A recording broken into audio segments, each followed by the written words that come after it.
Hey everyone, it is late at night and I am Norman. It is time once again for some watch news, so let us begin.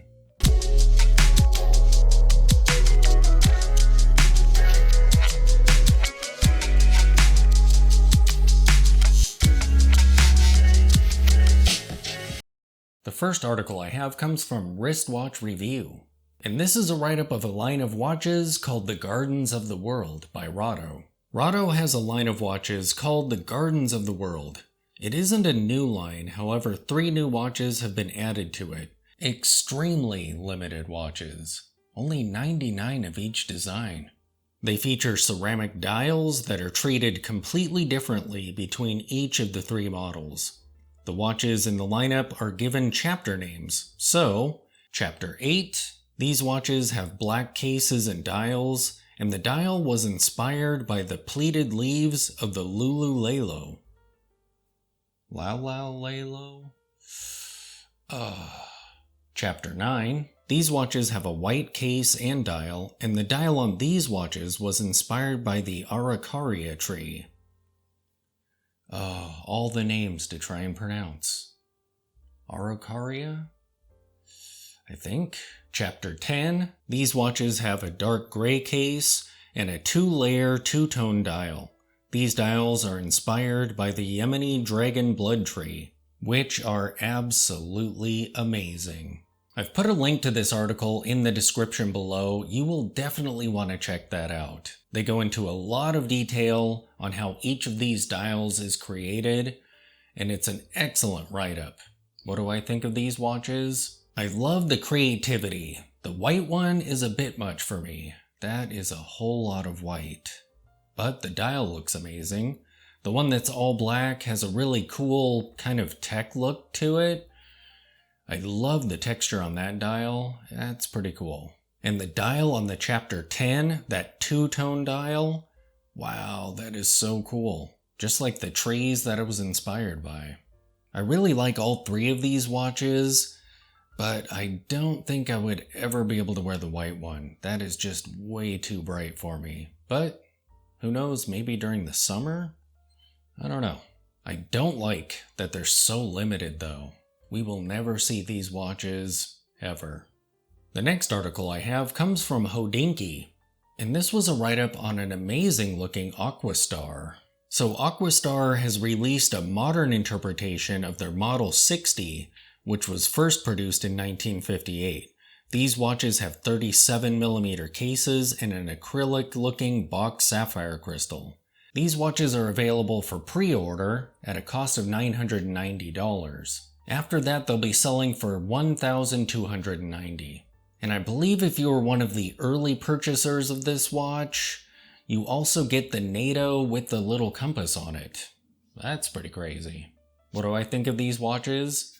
They look absolutely amazing. I'm not a huge fan of all metal bezels, but this one was done really well. And I absolutely love that it has a 37mm case. I realize it's a dive watch, skin dive watch, and probably should be larger, but I have gone little.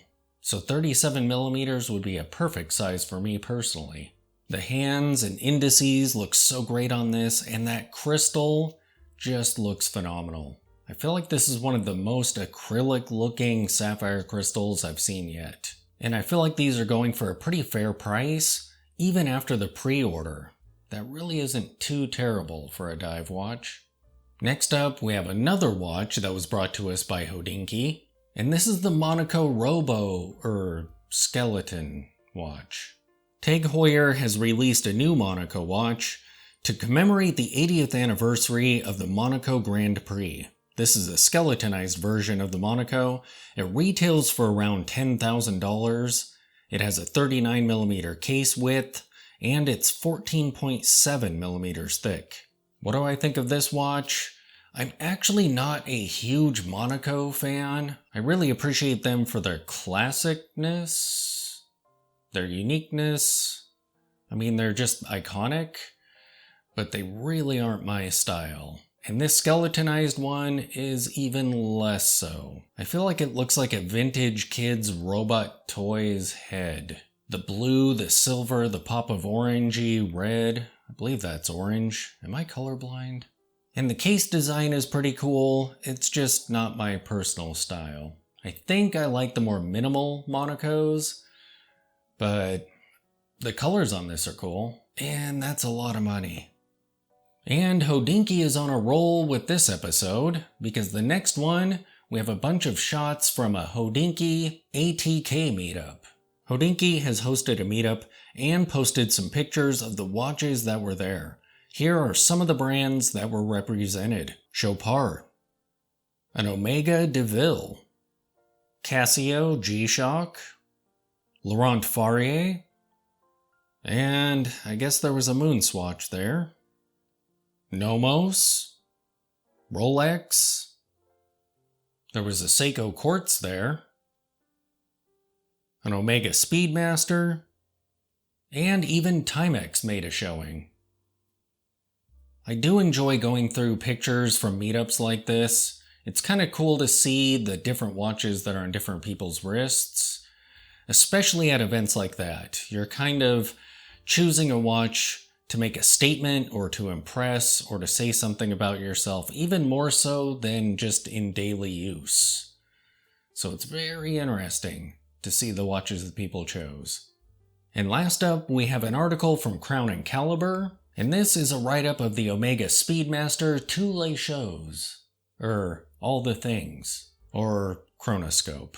Do you love the moon watch? How about all the moon watches? Maybe you would like one moon watch that is all of them at the same time.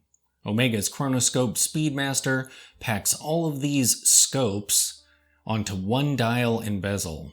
Featured on this watch are a telemeter, which is an instrument for measuring the distance of an object from an observer, a pulsometer, a watch with a special dial or bezel used by physicians for determining the pulse rate, a tachymeter, an instrument for quickly determining the distances, bearings, and elevations of distant objects in surveying, or a speed indicator, and a chronoscope, which is an instrument for the precise measurement of small time intervals. These watches are beasts at 43 millimeters, and this is pretty much out of necessity given the sheer amount of scales that are represented on the dial.